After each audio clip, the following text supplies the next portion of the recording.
Dan, the show has flown by yet again. I know. Like an eagle. We're already at that time. Already at that time where we're going to introduce our guests. Ladies and gentlemen, when we first started the show, years and years ago, we reached out to a man who we're big fans of. His name is Patrick Fabian. He's currently on AMC's Better Call Saul, and he's just so busy. Busy taking over Hollywood, this guy, you're about to see him, that he couldn't do our show. That's him laughing on stage right now.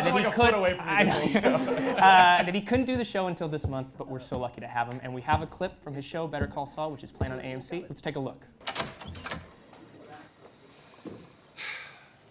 You have meddled with the primal forces of nature, Mr. Hamlin, and I won't have it! Do you want me to call security? It's okay, Brenda. We got it. Hey, Jack. Hey, Nate. Hey, Aaron. What can we do for you, Jimmy? I'm sorry. It's this table.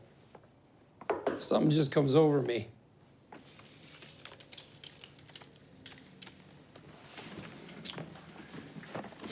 You can tell me what this $26,000 is supposed to be for.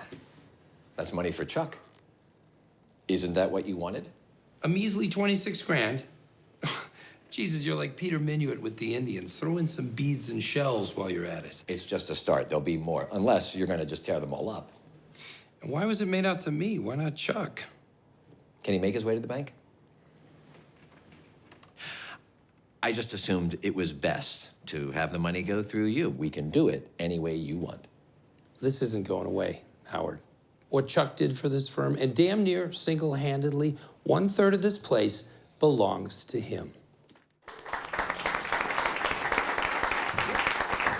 Patrick Fabian!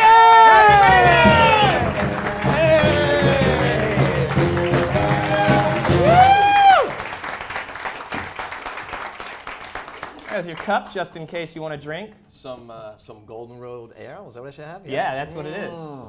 Delicious, right? Right here in Los Angeles, absolutely. Oh my God, seamless product placement, folks. Shameless product placement. Patrick, yeah. how you doing? I'm good. I forgot what a douchebag I was on the show. We were saying that backstage. I know. Oh my God, this guy's a monster. I know. How you doing? I'm doing great. Thanks for having me to the show. Please, Congratulations thanks for on coming it. on. Oh, thank you so much. Absolutely. Thank you so much. We had a lovely chat the other day, Patrick and I, over the phone, didn't we? Yes, we did. You have my phone number now? I do. I texted you. I sent you a picture today. You sent me a picture of a pie. I did. I didn't have time to give it to our booth. That's too bad. Next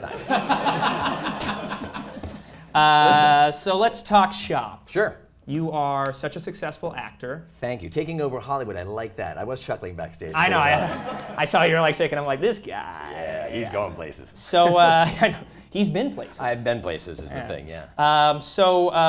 You're originally from Pennsylvania. Yeah. And you were telling me that one of the biggest shows you've ever done before you moved out to LA in Pennsylvania was? Oh, did you see the 1983 production of Hello, Dolly at Cedar Cliff High School? No. That's funny, because my Barnaby Tucker was pretty good. Oh, yeah. Can we hear any dialogue? No. I did the sequel to Hello, Dolly. What was that? Goodbye, Dolly. Call back. In magazine. So when did you move out to Los Angeles? I came out in 1987. Nice. I used to watch the Rose Bowl on New Year's Day. Mm-hmm. Anybody from back east by any chance? I used to be in that paneled basement in January, you know where you are. And we're watching the Rose Bowl, and Keith Jackson comes on and says, "Welcome to Pasadena, California." And they showed that impossible picture of the Rose Bowl and the palm trees and the San Gables with the snow in the background. And I thought, well, that's a Oh my lie. God, snow. Yeah, that's Climate a lie. change. What haven't you taken? But I got out here, and I got off the plane, and I saw the palm trees, and I thought literally, oh, I'm never going back. Yeah. I'm like, it's true, it's real. So, and I've stayed ever since. And you have been on so much, but what was, like, in your opinion, the first role that you felt catapulted you off? If there's maybe multiple roles. I don't know, Patrick, you're famous, we get it. Yeah, no, I wanted to be Brad Pitt, and in the end, I've been a working actor. I've been working all these years doing a whole bunch of stuff. But what I get recognized for And you're not married to this Angelina day- Jolie, no, so it's a win-win. Not yet. Maybe they're going to break up. You never know. Hey, there you go. know? Yeah. I was on Saved by the Bell, the college years. Yes, I remember. Yeah, go ahead. I was Professor Lasky on that, and a couple of chuckles of recognition of that. Yeah. And when I first did the show, I forgot that they had been on for 4 years. They were wildly popular. It was great to go do. And the first week I did it, I got all this fan mail, which I'd never received before either. It was like, I mean, literally garbage bags, like 4 or 5 garbage bags full of like, you're so cute, I want to be an anthropology professor, how do I get into your class? And then about 3 episodes into it, I end up kissing a girl named Kelly Kapowski on the show, who was played by Tiffany Amber Thiessen. And that's exactly the reaction from the audience at the time. Oh! There's one guy who's like, "Whoa, yeah, Yoda, put him up." And literally the next week, I got like 12 bags of hate mail. People saying, "I can't believe you broke up Jack and Kelly." And at the time, I was like, well, that's just sort of ridiculous, right? It's 20 years later. I still can't go through an airport without somebody going, "Yo, you kissed Kelly Kapowski." By the way, enjoy your flight. I hope you love Atlanta. As a matter of fact, when I got Better Call Saul, my friend called me up and he said, "You know what? This just may be the thing that erases you kiss Kelly Kapowski on your tombstone." So. And Better Call Saul is huge. Yeah, it's and doing really you guys well. just finished filming Season 2, we just Season wrapped. I 2. got back from Albuquerque last week, and they just released the DVD of Season 1 about 3 days ago. Netflix is going to dump Season 1 sometime in January, and Season 2 comes in February, I think, 8th or 9th. Wow. Yeah. Hey!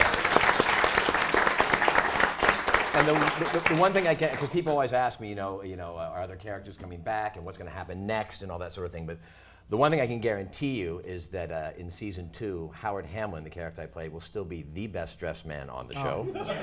Good for you. That's all that counts. And 2, if you like Season 1, you're going to really like Season 2. So Awesome. I hope you all Well, tune we're in. excited. It got nominated this year, so did you go We to had the 7 Emmys? Emmy nominations. We went 0 for 7. Oh, just 7. Yep. Just 7. But that's okay. It was the first time I got a chance to go to that. I was saying, like, Yeah, what was that like? I'm from the paneled basement in Pennsylvania. Hello, Dolly. Hello, Dolly. Goodbye, Dolly. Goodbye, Dolly. Yeah. I find myself at the Emmys this year because the show was nominated for Best Drama. And so I'm standing there. And as you mentioned, I've worked a lot. And I'm still very much a fanboy for the people who I work with and people who I admire. I mean, I work with Michael McKean. I work with Jonathan Banks. I get to work with Bob Odenkirk. All these men, make me better, I think, every time I get the chance to be with them. And I'm on the Emmys carpet, and there's this, phalanx of interviewers and everything else, and it's really, really hot. It was very hot that day here in Los Angeles.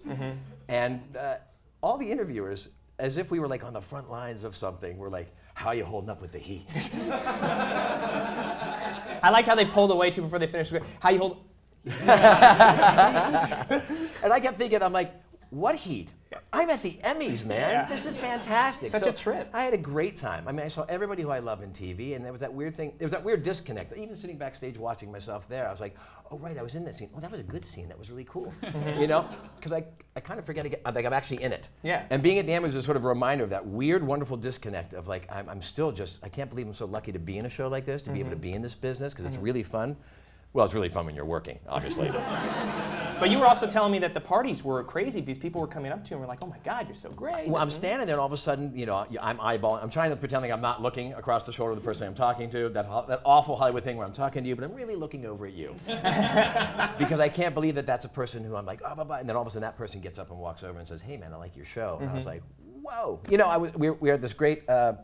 It was a pre-party. It was stupid and wonderful. So I'm standing there, and Mandy Patinkin is like 3 feet away from me. Patinkin, oh my God. And so I'm standing there, and I'm just like, he's the first guy I ever saw on Broadway. Yeah. And I'm like that close, and I'm like, am I gonna be that jerk? Am I gonna be that? And I was like, yeah, I'm gonna be, because I don't know when I'm ever gonna be invited to this party again. Yeah. So I walk over to him, and he has sort of a reputation of being particular, maybe not as open as you would imagine. But I went right up to him and said, "I'm sorry, I have to take this opportunity." I took a bus from my high school, Cedar Cliff, where we did Hello, Dolly. Nice. And I said, and we went to New York City for the first time, which I had never known it was that. And when they dumped us off on Broadway, and I saw this show called Evita, and you and Patti LuPone, when the lights went down and the curtain went up, and I was like, I had no idea what the show was about, even after I saw it. But I knew that I wanted to do that. And I got a chance to tell him that, and he was like, "Thank you." He's like, "That's great to hear." And it was great to hear that somebody with such a long career like that was still wanting to hear that his work did touch somebody. So it was great. And that's going to happen to you one day. Hopefully. Okay, hey, you remember me? My name's Julian Clark. You're on my late night show. Your car valet's ready. Patrick, it took you forever to get you on the show. We'd love for you to come back. I'm sure it's going to be next September. I would love to. But in the time, it's been a pleasure. Thank you so much for doing this. Thank you, man. Patrick Fabian, everyone!